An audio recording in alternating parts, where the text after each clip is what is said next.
RCB और GT का match तो चला गया, लेकिन एक कंट्रोवर्सी खड़ा कर गया और ये इतनी बड़ी कंट्रोवर्सी है जिसने बहुत ही अजीब और गरीब सी सूरत हाल पैदा कर दी है। जी हम सनियारो आपको बताते चले, रजत पाटीदार कर रहे थे बैटिंग और जिस वक्त वो बैटिंग कर रहे थे उन्हें एक बॉल करवाई गई जो कि उन्होंने कैच की सूरत में उड़ाई।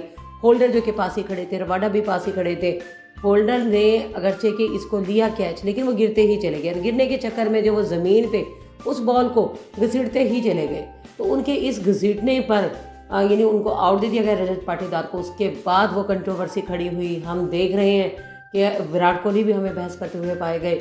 दो अंपायर्स होने के बावजूद, एक ग्राउंड अंपायर होने के बावजूद और उसके अलावा डग आउट में अंपायर है, वो इसका सही फैसला ना कर सके, जिसकी वजह से हो गई है कंट्रोवर्सी खड़ी।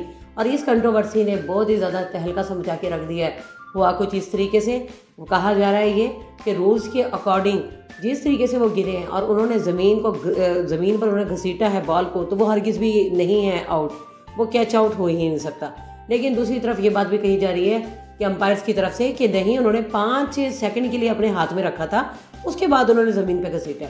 लिहाजा अब ये इतनी बड़ी कंट्रोवर्सी खड़ी हो गई है जिस पर बहुत ही तरह तरह की बातें की जा रही है और कहा जा रहा है बिल्कुल भी इंटरनेशनल लेवल की अंपायरिंग नज़र नहीं आ रही है आईपीएल में, और कोई कह रहे हैं कि ये फिक्सिंग है। तो इस चीज़ को लेके एक तहलका तो मचा ही हुआ है, लेकिन उसके साथ साथ हम आपको बताते रहे ऐसा पहले भी हो चुका है। हमने देखा था कि एशियंस जब सीरीज़ हुई थी तो उसमें मिचेल मार्श है वो सेम इसी तरीके से गिरे थे, और बिग बैश में भी हमने देखा था कि जो कूपर हैं वो भी इस तरीके से गिरे थे, लेकिन उनको आउट दे दिया गया था। इस तरह कंट्रोवर्सी खड़ी नहीं हुई थी जैसे आईपीएल में हमें कंट्रोवर्सी खड़ी होती हुई नजर आ रही है।